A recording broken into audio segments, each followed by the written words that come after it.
Guys, it's Gary, Fitz Preacher Farm. Thanks for joining me today. Got a little something going on here I wanted to share with you.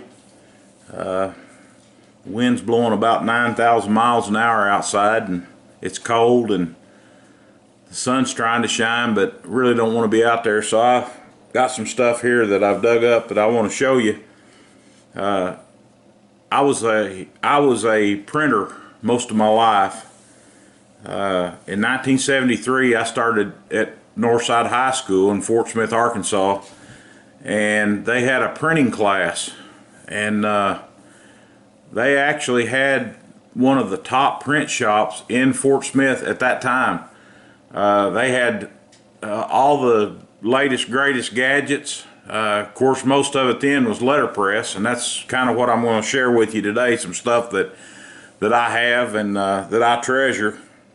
But I started in the printing class in the 10th grade, and when you got to the 11th grade, if you were, I hate to say good enough, but you had to show some interest and be pretty good with your hands and stuff. And so I got promoted to what we call the back shop, and the back shop was where all the printing took place.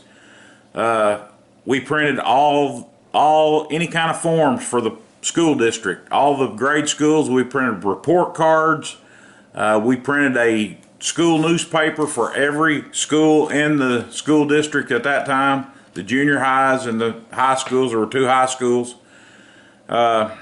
We printed those. We printed the football programs for both high schools. It was a fully functioning print shop that was ran by students. Now, the instructor's name was Jerry Klingensmith, and he's since passed away. And he was the instructor there. I believe he started there in 1954, and he retired in 1994. And taught me a lot about printing, a whole lot about printing, a lot about life as well. Got me a job right out of high school.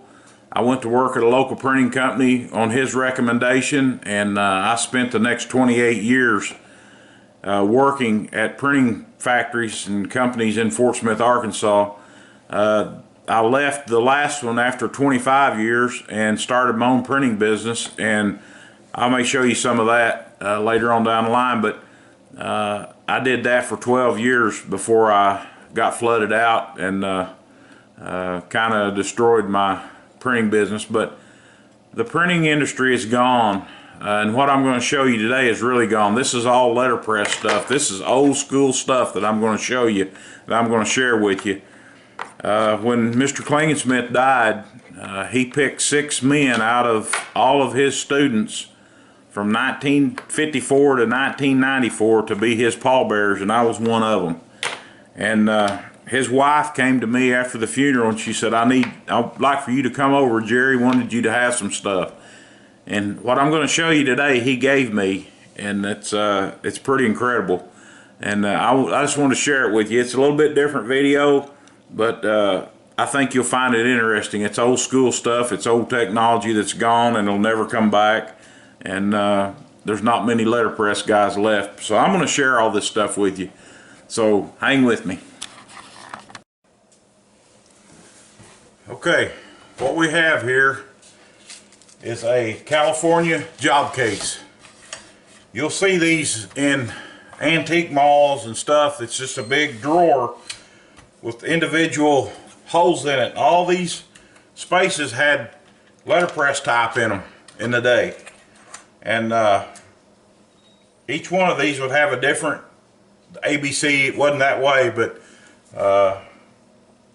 anyway, they would have all different stuff. One side was capital letters, and you would set these pieces of type in what they called a stick, and you just lay it out like so in this stick, and then you would put it in a form and you put it in a press, and you would print these. If you'll notice, these are backwards. These letters are all backwards.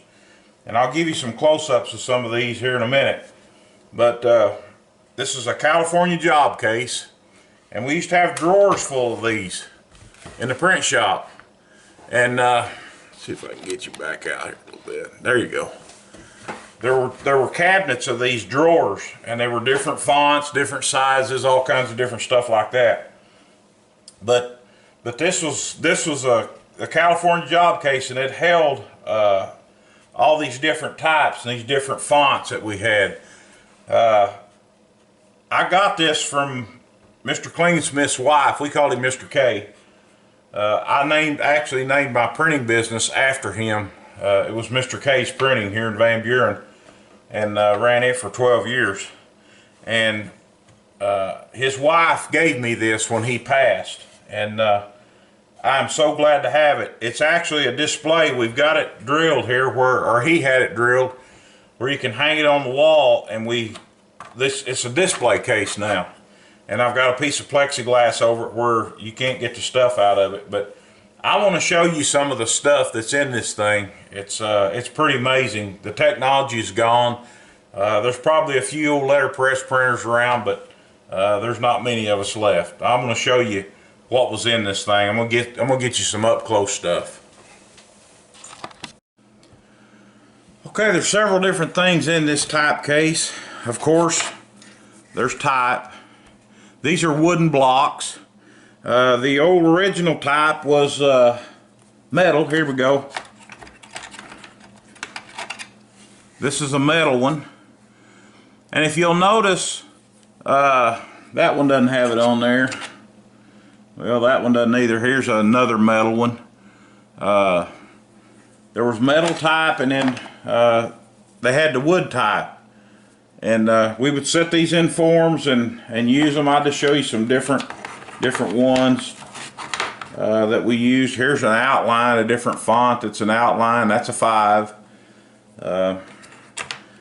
Here's some fancy type that you would use for something special. Somebody wanted something. You can see we've got some great big ones in here.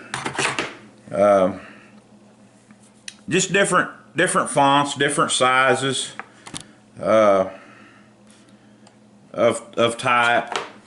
Then in this box also we have what we call cuts, and we would use these on the newspaper or whatever.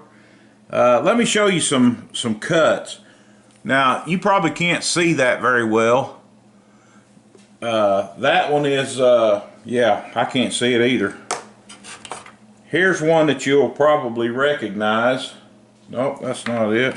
Here you go. This one you will.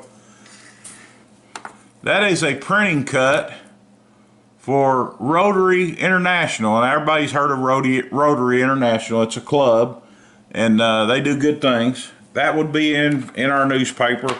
We'd run ads for them. You know, they'd be having a special event or something like that. Here's one that you don't see much of anymore, but it's the Key Club. And now you can buy these cuts online. You can buy them on eBay all day. They're kind of pricey sometimes, but you can buy them. But those are some cuts that we had, and I want to show you one. This was the name of our newspaper was the Grizzly. Now this cut right here is kind of special to me because this was on top of the newspaper across the top. And this one's kind of special to me because, boy, we printed a bunch of newspapers for them. If you live in Fort Smith, Arkansas, this was an old drugstore that's no longer around, Tuttle Drug. And trying to see, it's 11, it was on Garrison Avenue. That's the main drag in Fort Smith, but that's an old cut. You can see how it's beat down. It's been printed a bunch of times. But there's some local cuts in here, some stuff. You'll know this one. This is the Kiwanis Club International. That's a cut that's in this box, and those are some things. And here's something that I don't even know. I wasn't around, but they had Arkansas something. This was for somebody, I don't know, but we printed that in the newspaper on the letterpress. All these newspapers was printed on what they called a Heidelberg cylinder. The old Heidelberg cylinder is actually still in use at a print shop here in Van Buren. They still have it. So it's still around. So we've got type and we've got that. Here's something you might find interesting, and don't ask me what these signatures are, but they would need a signature on something. And there's some signature blocks that we would put in the newspaper. A principal would put something in the paper, and he would want to sign it, you know, and they'd take his signature and make a negative of it, and they'd make these zinc blocks. These are made out of zinc, but they would use that. Here's a decorative piece of type that would be used. This is lead with a zinc coating on top of it, or this one's brass, I'm sorry. It's got brass on it. They used a lot of different stuff back in the day, whatever was feasible. Now this is the type box that you looked at. This is a California type case, and you probably can't see it, but it's got the letters in each box. That's what the letters were. You had to learn the letters and what you get, and you'd go through and pick those out, and you had to be pretty fast at it. But that's some of the stuff we have in this box. Here's a type. You could check your type. If these things were lead, they get wore down, and you could gauge the type. It was .918 was what everything was mostly. They had two different sizes, but most of it was 918, and that's what this is. And you could measure that. You could go in and actually measure that. We had that in there. Here is a spring, a hold down spring. If you were hand feeding, you would want to put your paper under this spring, and it would hold it down while your paper was being printed on, and wouldn't let your paper fly up. This is an old coin key, or coin, and what we did with these is we put all this type in there, and this is a hemp brand, and you'd put a key in these slots and expand this, and when you did that, you'll notice it gets wider and wider and wider, and it would hold that type in that form without letting it come out. Let me see if I can get this out of here. There's something in here that you might find interesting. This is a perforation rule. If you tear something apart, it's got perforation on it. That's what this is. This is a saber-tooth perf rule. And you would put these in, and you put a piece of metal, gosh, I can't even remember what they called them now, but put a piece of metal on the other side, and when this came down, your paper went in between, it would perforate your paper. Pretty neat. This is an old gauge. Your paper would slide up against this. You could adjust this back, this blue brass ear on here, and you would actually take wax and seat these. Once you got them set, you'd want them to stay, and you could seat these with wax. We'd put some old red wax on there, take and melt it on there, and seat those. Something else that's in here is some linotype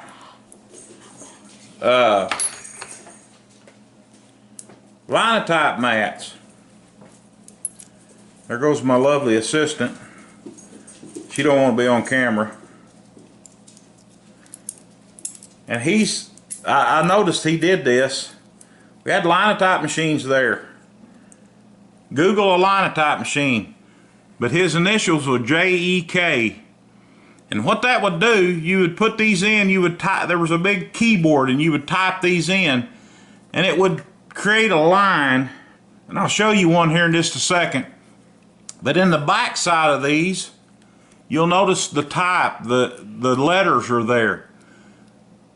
This machine would inject hot molten lead into these deals and put them on a little slug, and you could put this slug, and I'll show you what the slug looks like, because I happen to have one. This one is mine. This is a slug, and it would inject these. You can see this type. There's my slug that I got, when I graduated, he gave us all our slug that we've actually printed our own diplomas. I printed this diploma in 1975 when I left. And here's the we call them slugs. This is the type and the slug that this was on, off the Linotype machine, and we actually printed our own diplomas. He let each student that was in that class do that. I thought that was pretty neat. So that kind of gives you an idea about this old school stuff, and I wanted to share that with you. I thought it'd be neat, and I thought it'd be interesting, and you'd probably want to see it. Hey, I appreciate you watching. I wish you'd subscribe to my channel, and I wish you'd like this video, comment on it, ask me any questions. I still have some printing equipment that I'm getting ready to sell, and I'm going to make videos of it. I'm really doing this because I want to be able to, for people to come someday and look at this technology and see where we came from. Folks, it's important to know how things were done back in the day. You never know when these computers are going to go. I don't think they will, but you just don't know. This technology can get us by. We know that. We've done that with it for. So, hey, subscribe to my channel. I appreciate you watching. Hope you enjoy. Have a great day.